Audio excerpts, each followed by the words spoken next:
Hi, my name is Cress Wallwalker. Welcome to episode 200 million of trying to revive my YouTube channel, which has been relatively dormant for the past year, give or take. Last year, I posted a video titled Competing in August Camp NaNoWriMo, which is a NaNoWriMo event that I entirely crafted on my own. I planned to do weekly vlogs, and then I realized I was doing the entirely wrong project. I was demotivated. It was kind of really dry. I also found myself succumbing to something called toxic productivity. If you're a writer, chances are you've suffered from something similar. Toxic productivity is when productivity is enforced on people so much that they don't really have any other option than to push themselves to their very breaking point. And I wouldn't even call it burnout. I would just call it trying to convince myself that writing was all I had going for me and working so hard on writing for a few months that it wasn't working. Unfortunately, it was like that for a while, but I picked myself up and I wrote another manuscript, once again a rewrite, but we're not going to talk about my chronic rewriting. We're only going to move on, because I think I'm starting to beat that chronic rewriting, and I'm going to talk a little bit about how I did it, why I did it, and some more little facts like that as I go along, outlining in this video. So I have with me this bucket of sticky notes and a writing contest that I have to participate in, that I chose to participate in. I've won a few of those lately, but I'm trying to see if I can up my record. That being said, I'm ready, and I picked myself up a lot since my last video. Last video was really starting to be the decline of my mental health in terms of writing. So I'm ready to kind of show how I've increased, and I'm gonna talk about that a little bit and why toxic productivity is such an awful thing to have when you're a writer or any other type of artist. A wonderful friend introduced me to this writing contest, and since I have these sticky notes with me, I figured I'd do some outlining, put them on the wall, and see everything kind of come together in the process of trying to kind of arrange everything. So essentially, I will link the contest in the description box in case you are interested. You have to write 5,000 to 17,000 words of sci-fi or fantasy, or kind of like a combination of the two. And I'm just gonna outline them with these lovely things. I have an infinite amount of these, you would not believe. So I'm just going to be talking about my experiences with toxic productivity and other struggles I've had in the past year, and how I kind of rebuilt myself all the while doing this. So it's kind of like a chatty vlog in a sort of way. I figured I'd give kind of a brief introduction onto what the idea is for the contest. So this was an idea that I brainstormed in this exact notebook for quite a while before the end of school last year. So this was basically all decided during March, and I have quite a few pages to work with, and one of these is actually a full bulleted list of outlines. So I already have quite a lot to work with when it comes to plotting this. So it's 4 pages, which is more than I typically do. So basically this is going to be a really chatty video where I transfer everything onto the sticky notes, and yeah, pretty basic, but concept-wise, the story is about a girl named Arsene who can steal people's breaths, and obviously that's quite a dangerous ability to have when you live in a dystopian society, as she does, and they kind of take her as a prisoner. She has to figure out how to escape, and that's actually the inciting incident of the whole story. She's been trapped in her cell for years, and now she has to escape and start a revolution by becoming the villain everyone thinks she is because of her ability. So that's the whole concept for the story. I actually wrote chapter 1 yesterday, but I realized I have to outline, and I've been wanting to make a video for a while to talk about toxic productivity, And this is loosely inspired by Kate Kavanaugh's Chatty outline videos, vlog videos, whatever you want to call them. But I love those videos, so why not make my own rendition? Well, toxic productivity.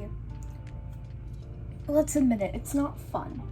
In case you haven't been able to comprehend what toxic productivity is yet, it's pretty basic. It's seeing all of these people around you be so successful that you want to reach their level of success, and then pushing yourself so hard down the line that you have nothing else left to push. And it's not burnout because it's influenced by the people around you and their successes. You want to kind of mimic that. And of course, who doesn't want to mimic that? Who doesn't want to hit these astronomically high word counts again and again? And then the return of school after August, it really kind of hit me in the face, I'm gonna be honest. It was terrible. And I was not used to not being able to write that much. So I kind of went on this hiatus, give or take, for a little while. And it was terrible. I go into these depressive spirals almost when I don't write for a long amount of time. That was the longest time I haven't written since discovering the hobby. And it honestly broke me a little bit. I realized that I had to make my next work right. I had to make it click. And it wasn't clicking. So it happened around October 31st, being particular. And it worked out. I found out what was missing and what I needed to do, and I wound up with this lovely thing. This is draft 3.5 of my crime fiction romance novel that I talk about obsessively, called The Blonde Bandit. I used to be so insecure about talking about this, still kind of am, but at least I'm going to share the title. Maybe I'll share a synopsis in the future, but here she is in all of her glory. This is like around 380 pages long on like the printer paper. So something happened with that draft that made it work so much better than it hadn't before. And ever since then, I've been revising. I actually just got my first rounds of feedback on that draft. So that's amazing. And I actually finished the sequel and I'm waiting for it to ship in the mail because I ordered them on Lulu this time. Anyhow, let's talk a little bit more about my development out of that place. So that was kind of a story where it was my safe place. I came up with the concept for The Blonde Bandit on July 12th in the summer before 4th grade, which was admittedly a long time ago. And it was a lot because I had never had a story that I actually wanted to write so much. I kept trying to rewrite and trying to make it work for a few years, but I never actually finished the draft until 6th grade, about a 2-year gap between. And with all of that considered, it was quite a bit. And I wanted to make sure that I was telling the character's story as absolutely best that I could. I didn't feel like I was doing that for a long period of time, but once I got to this space where I was actually satisfied with more of my writing and my ability to make everything kind of fall into place, everything worked. All I needed to do was kind of have that faith in myself, and I've had faith in myself. It gives me time to do things like this and all of that.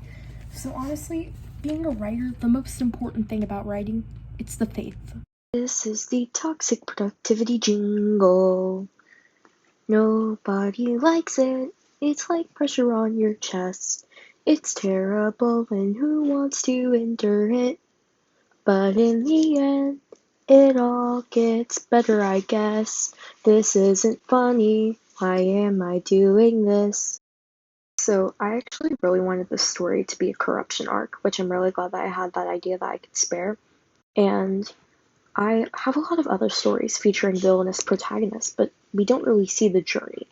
So I like how this is going to go into moral corruption and things like that. I really love stories like that.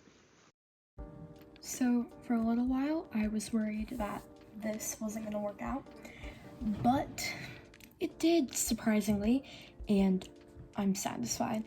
I was worried about having to kind of overthrow an entire government in 17,000 words or less, but I figured out how to make it work.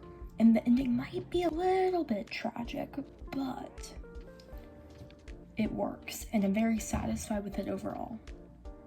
So I really hope that all of you who stuck around or are coming for the first time enjoyed this video, and maybe you can even, unfortunately, relate to some of what I covered on today's video. But I promise you, it's all temporary. In retrospect, everything's temporary, but especially things like writer's block, thinking your failures are all you are, and especially toxic productivity. Everything is something that you can overcome, and all of the blocks in your mind are made by you. You just need to have the faith in yourself that it takes to be able to jump over the hurdles that sometimes even taxing hobbies like writing, art, other things like that can give you. But anyone who's watching this, I hope that you can get through all of your writing struggles just as easily as I have. I'm Cress Wallwalker, and I am cheesily signing off today, and I hope you have a great day, or night, or whatever, and happy writing.